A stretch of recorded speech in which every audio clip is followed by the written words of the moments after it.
I'll tell you what, I gave up on love and happiness a long time ago. While most people aspire to do good, some people just want to see the world burn and witness hatred and evil spread. That is exactly what the convicts in this video aim to achieve. From Richard Ramirez to Charles Manson, what we have in store for you are some of the most disturbing interviews with evil convicts. Aileen Wuornos.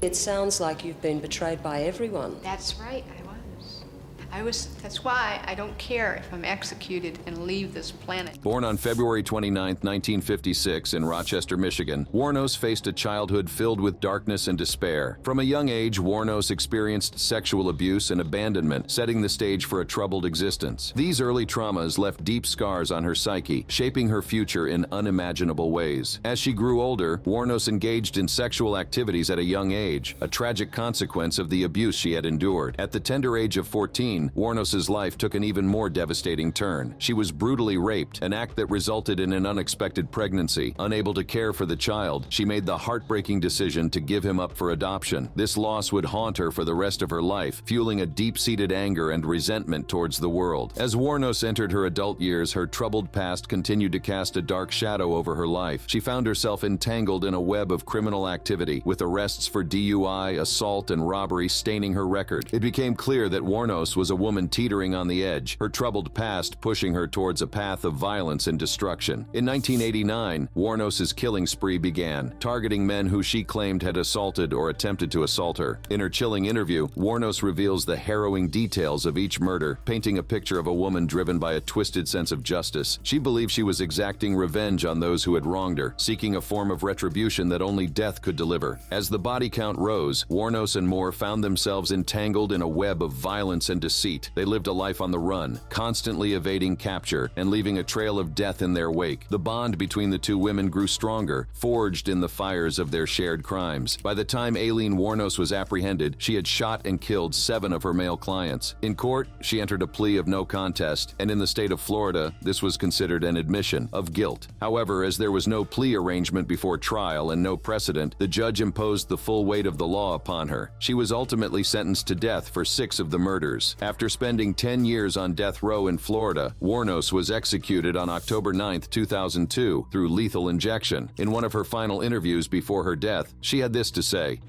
I was just wondering how you're going to be, at 9:30 tomorrow morning. Are you prepared? I'm prepared. I'm all right with it. Jeffrey Dahmer.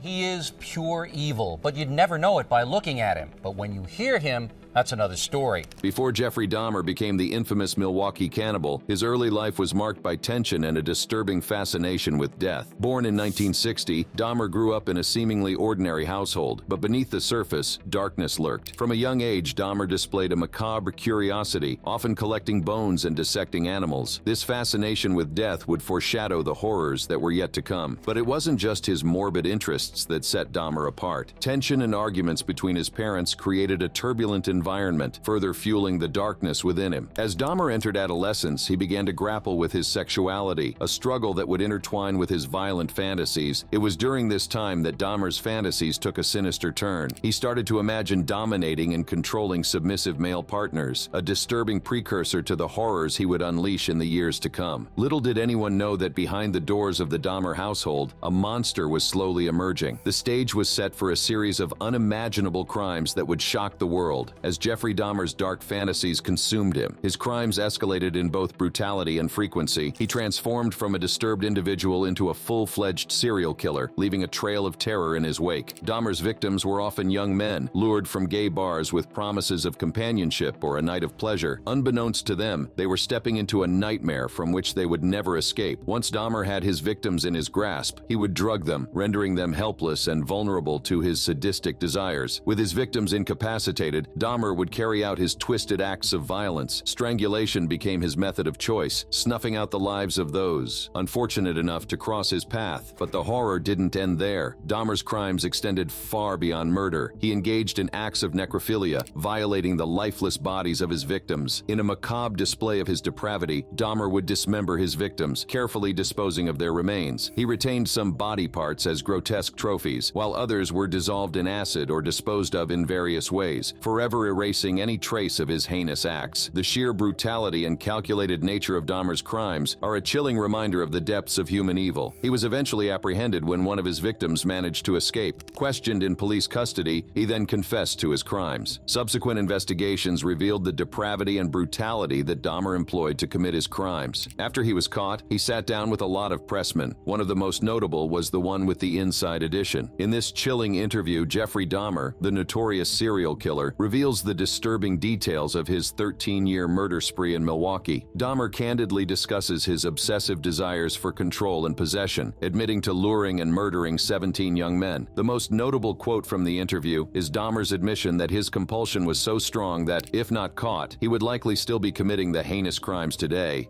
Probably. If this hadn't happened, there's no doubt I probably would be. I can't think of anything that would have stopped me. Gary Ray Bolin. It's not hard to kill somebody. You can kill somebody pretty easy if you have the mindset for it. Born in Clifton Forge, Virginia, Bowles had a childhood marred by abuse and instability. Growing up, Bowles suffered at the hands of his stepfather, enduring physical and emotional abuse that left deep scars. The toxic environment he was raised in pushed him to the edge, and at a young age, he found himself homeless, struggling to survive on the streets. The hardships he faced during his formative years undoubtedly played a significant role in shaping the darkness that would consume him later in life. But it was a pivotal event in 1982 that would set him on a path of violence and destruction. In that year, Bowles was arrested for the brutal beating and sexual assault of his girlfriend. This act of unspeakable violence marked the beginning of a criminal record that would haunt him for years to come. Convicted of robbery, Bowles found himself entangled in a cycle of crime and incarceration. His troubled past and propensity for violence were clear indicators of the darkness that lurked within him. Little did anyone know that these early brushes with the law were just a glimpse of the horrors that awaited the world at the hands of Gary Ray Bolin.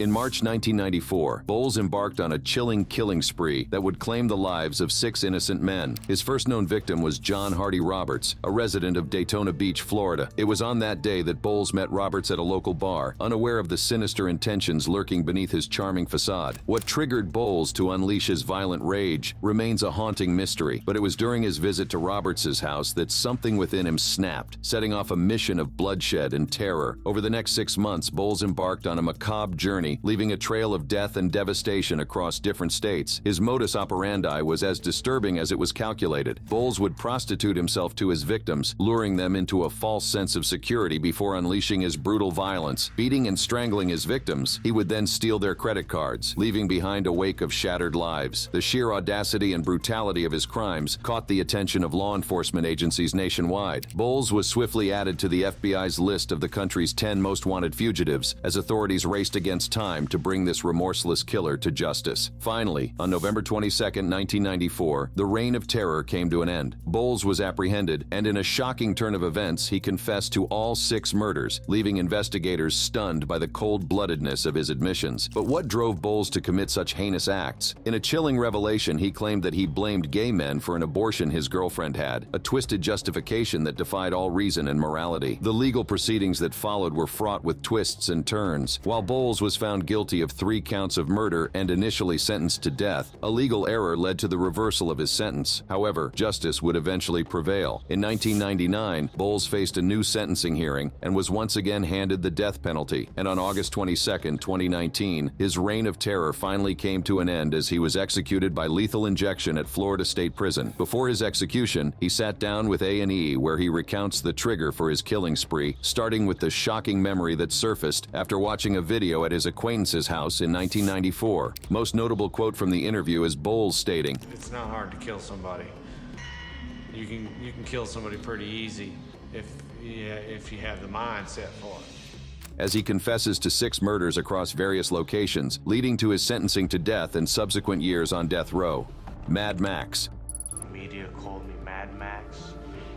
Born and raised in the heart of New York City, Mad Max, whose real name is Mark Gelman, seemed like an ordinary individual. However, beneath the surface, a darkness was brewing. Eventually, he would be convicted of the murder of 4 people. In his interview with A&E, Mad Max details his brutal NYC killing spree. Gelman details how he was dealing drugs, and in early February 2011 became convinced that the federal authorities were onto him. Fearing capture, he devised a plan to lay low and disappear. His first move was to retrieve his passport, which he believed would be crucial in his escape. escape, and so he made his way to his mother's house, unaware that this visit would be the catalyst for his descent into madness. Upon arriving at his mother's house, Gelman's paranoia reached its peak. Gelman despised his stepfather. So this guy comes in stinking, this fat, ugly Russian with some dirty briefs and a gut, talking all kind of obscenities in Russian.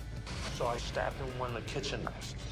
In a fit of rage and delusion, he brutally stabbed his stepfather multiple times, leaving him for dead. The shock of this violent act prompted Gelman's mother to call the police, unknowingly setting in motion a series of events that would send the city into a state of terror. With the police now on his trail, Gelman's twisted mind fixated on those he believed had betrayed him. His killing spree began with the mother of a former friend. Sneaking into her home under the cover of darkness, Gelman unleashed his fury, leaving behind a scene of unimaginable horror. But Gelman's thirst for revenge was far from quenched. He then made his way to his former friend's house, driven by a twisted desire to punish those he felt had wronged him. Breaking into the residence, he confronted his former friend, stabbing her with a cold and calculated brutality. The city was now gripped with fear, as the news of these heinous acts spread like wildfire. Despite the chaos he had unleashed, Gelman managed to slip away from the scene, leaving the police in a desperate pursuit. With each passing moment, the city held its breath, wondering where this deranged killer would strike next. The streets of New York City had become a hunting ground, and the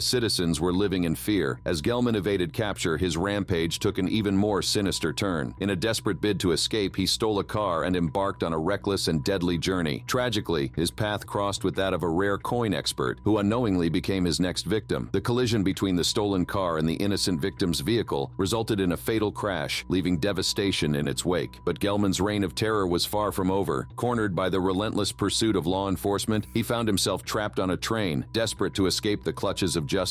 In a shocking twist, Gelman attempted to hijack the train, seeking to use it as his means of escape. However, fate had other plans. A courageous passenger, refusing to succumb to fear, bravely fought back against Gelman's violent intentions. In a harrowing struggle, the passenger managed to overpower the deranged killer, preventing further bloodshed. Charles Manson. Sometimes I feel I'm scared to live. Living is what scares me. Dying is easy.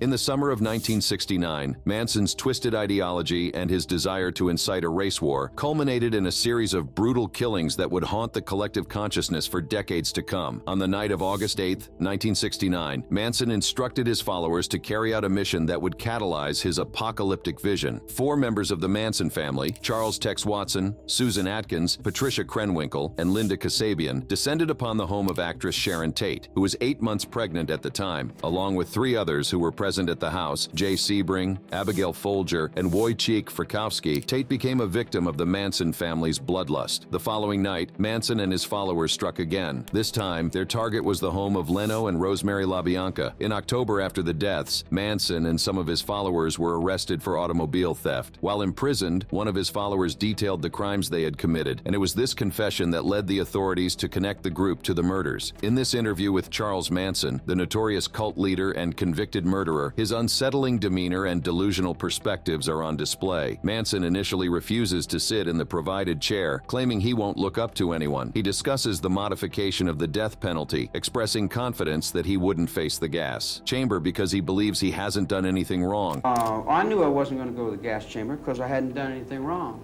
Manson reveals a fear of living, stating that living is what scares him while dying is easy. Having spent 34 out of 47 years in prison, he claims to understand jail and asserts that he can handle it. When confronted about the pain he caused, Manson denies knowing pain and insists that pain is good as it teaches lessons. The interview touches on Manson's dismissal of the helter-skelter concept as a fairy tale, blaming the media for negative portrayals. Despite being convicted of orchestrating murders, Manson denies direct involvement and deflects blame, accusing the media of influencing public perception. Manson's misogynistic views toward women emerge as he states that he likes them when they keep their mouths shut and do what they're supposed to do. When asked about potential release, Manson suggests that people might fear he would just make dust of everything. Throughout the interview, Manson exhibits manipulative behavior, avoids direct answers, and ridicules claims of magical powers attributed to him in the press. He compares himself to outlaw Jesse James, emphasizing that societal judgments are flawed. Manson questions the insecurity of those who fear him and repeatedly claims innocence, challenging the media's portrayal of him as a monster. The interview sheds light on Manson's complex and disturbing mindset, revealing the impact of media influence on public perception.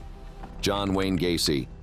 the clowning was relaxation for me. I enjoyed entertaining kids. Those were the words of John Wayne Gacy during the interview after he was caught and convicted for the murder of 33 young men. Gacy would often prey on vulnerable young men and boys, targeting those who needed work or money. He would present himself as a successful businessman, offering job opportunities or financial assistance. This facade of generosity and authority proved to be a deadly trap for those who crossed his path. Once Gacy had gained the trust of his victims, he would invite them to his home under the pretense of discussing job details or providing payment. Unbeknownst to them, this invitation would lead them into a house of horrors. Gacy's suburban home, located at 8213 West Somerdale Avenue, became a chamber of unspeakable acts. Once inside his house, Gacy would restrain his victims, rendering them helpless against his sadistic desires. He would subject them to unimaginable torture, both physical and psychological, before ultimately taking their lives. The details of these acts are too gruesome to recount, but they serve as a chilling reminder of the depths of Gacy's depravity. After the life had been extinguished from his victims, Gacy would dispose of their bodies in various ways. The crawl space beneath his house became a makeshift graveyard, with 26 victims buried beneath the floorboards. 4 other victims were discarded in the nearby Des Plaines River, their remains scattered and hidden from the prying eyes of the world. The investigation into Gacy's crimes was a race against time, as the bodies of his victims lay hidden beneath the floorboards of his house. The first breakthrough came with the disappearance of 15-year-old Robert Piest, which led investigators to Gacy's doorstep. Piest had been lured to Gacy's house under the promise of a job, but he would never be seen alive again. As the investigation unfolded, disturbing evidence began to surface. Handcuffs,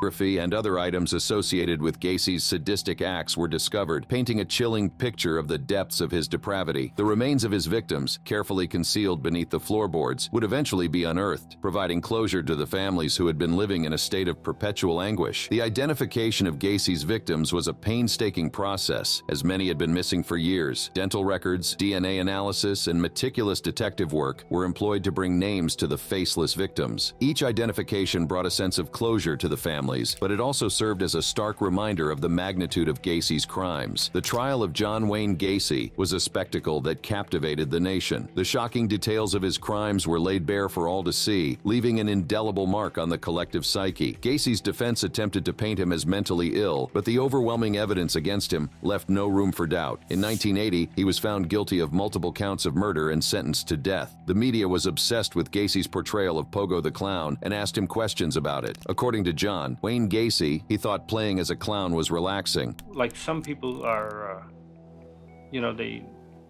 they unwind in different ways, either by going out drinking or that. I could put on clown makeup and I was relaxed. And I enjoyed doing it. Arthur Shawcross. When I picked those women up, I thought I had AIDS. Because one of the women who stopped in the car told me one of the women I took out has HIV positive. I didn't know which one of them were, so I went back and picked up all the ones I dated in 2 streets in Rochester, and I started killing them. The documentary From Real Stories Interview with a Criminal delves into the criminal history of Arthur Shawcross, the perpetrator behind the murders of 11 women in Rochester. Initially convicted of manslaughter, Shawcross was later released on parole, only to resume his violent activities and commit additional murders. Shawcross, serving a 250-year prison sentence, reflects on his crimes. The killings involved a pattern of strangulation and mutilation of victims, often revisiting the crime scenes. The police, aided by FBI profilers, intensified efforts to catch the serial killer, who continued to evade capture despite being familiar with the red light district and police activities. Shawcross's arrest came after a helicopter spotted a suspicious car near a crime scene, leading to his confession and the discovery of his criminal history, including the murders of an 8-year-old girl and a 10-year-old boy in Watertown. The police, armed with knowledge of the Watertown killings, pressured Shawcross during an interview, leading to a confession. The defense argued that brain damage, mental illness, and childhood sexual abuse contributed to his actions. Despite vivid stories of his experiences in Vietnam, doubts were raised about their authenticity. The jury ultimately found him guilty on all counts, sentencing him to 250 years in prison. Shawcross's conviction brought a sense of closure to the community, but the scars left by his crimes would never fully heal. The families of the victims were left to grapple with the pain and loss caused by his actions. Their lives were forever changed, and they would carry the weight of their grief for years to come. In the aftermath of his conviction, Shawcross became a symbol of the horrors that can lurk within society. His case raised questions about the causes of extreme violence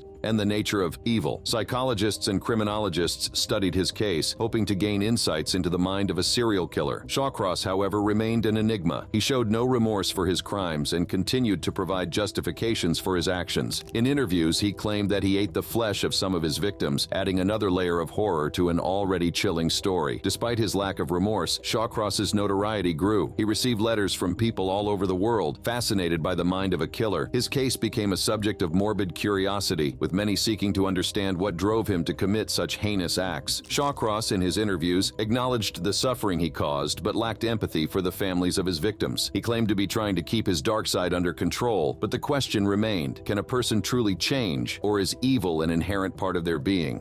I don't have any remorse, for some reason. Oscar Ray Bolin. So I gotta ask you, how are you feeling this morning? A little numb. Those were some of the final words of Oscar Ray Bolin. Bolin's reign of terror began in the 1980s when a series of brutal murders shocked the state of Florida. His victims, predominantly young women, fell prey to his sadistic desires. The details of these crimes are nothing short of horrifying. This rare opportunity to hear directly from a death row inmate provides a glimpse into the mind of a convicted criminal facing the ultimate consequence for his actions. Bolin's reflections on his life and the choices that led him to this point offer a unique perspective on the impact of the criminal justice system, both on the convicted and society as a whole. In the interview, Bolin expresses a sense of acceptance and resignation, acknowledging that his time has come and that he must face the consequences of his crimes. His words carry a weight of remorse as he reflects on the lives he took and the pain he inflicted on his victims and their families. It is a somber reminder of the human cost of crime and the irreversible consequences that can result from it. The interview also sheds light on the complex nature of the criminal justice system. Bolin's journey through the legal process, from arrest to trial to death row, highlights the intricacies and challenges faced by both prosecutors and defense attorneys. It raises questions about the effectiveness of the system in delivering justice and the ethical implications of taking a life in the name of justice. Bolin's case also prompts reflection on the role of rehabilitation and prevention in addressing criminal behavior. His interview offers a glimpse into the thoughts and emotions experienced by those awaiting their execution, raising important questions about the potential for redemption and the need for ongoing efforts to address the root causes of criminal behavior. The impact of Bolin's crimes extends beyond the individuals directly involved. It reverberates through families, communities, and society as a whole. The interview serves as a reminder of the lasting scars left by crime and the need for ongoing efforts to support victims and prevent future tragedies. The chilling final interview of Oscar Ray Bolin leaves a haunting impression of a life cut short and the weight of his actions. It serves as a somber reminder of the impact that crime has on individuals, families, and communities. It also raises important questions about the justice system and the moral complexities surrounding the death penalty. Richard Ramirez. We are all evil in some form or another, are we not? Richard Ramirez, a convicted serial killer known as the Night Stalker, terrorized California in the summer of 1985. Ramirez, initially seen by some as evil incarnate, committed a series of brutal crimes, including rape, torture, and murder. His reign of terror ended when he was captured by angry residents after attempting to steal a car. Ramirez was convicted of 13 murders and sentenced to death. Committing crimes like he did seemed too heinous to act upon, so the media were curious about what would make a normal-looking person act the way he did, and this interview with Richard Ramirez was at the very least shocking. The world has been fed many lies about me.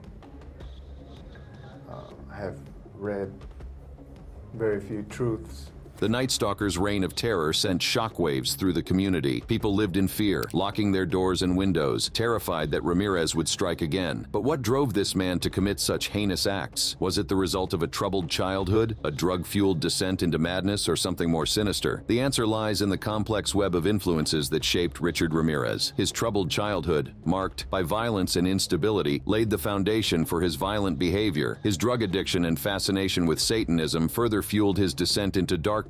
But perhaps there was something deeper at play, something that defied human understanding. The Richard Ramirez interview provides a chilling glimpse into the mind of a convicted serial killer known as the Night Stalker. Ramirez, who had committed heinous crimes, seemed unapologetic and even embraced the concept of evil. Throughout the interview, he displayed a degree of arrogance and detachment, refusing to directly answer questions about his crimes while engaging in cryptic and philosophical statements. One striking aspect is Ramirez's casual admission of being evil. He suggests that everyone possesses some form of evil, making it seem almost mundane. This attitude adds an unsettling layer to his persona, challenging conventional ideas of remorse or guilt. The interview captures the complex and twisted mindset of a killer who views himself as a product of the violent world around him. Ramirez's discussion of Satanism adds another layer to his character. While initially evasive, he eventually acknowledges having studied Satanism. Are you a worshiper of the devil? No comment. His refusal to confirm or deny being a worshiper of the devil creates an air of mystery. This, coupled with his cryptic remarks, reinforces the idea of Ramirez reveling in the notoriety surrounding his persona. The interview leaves viewers with a sense of unease, as Ramirez attempts to justify or downplay the severity of his actions. The contrast between his nonchalant demeanor and the gruesome details of his crimes creates a disturbing dissonance. Overall, the Richard Ramirez interview offers a glimpse into the psyche of a remorseless killer who appears to revel in the dark legacy he left behind. Carol Cole. Do you deserve to die?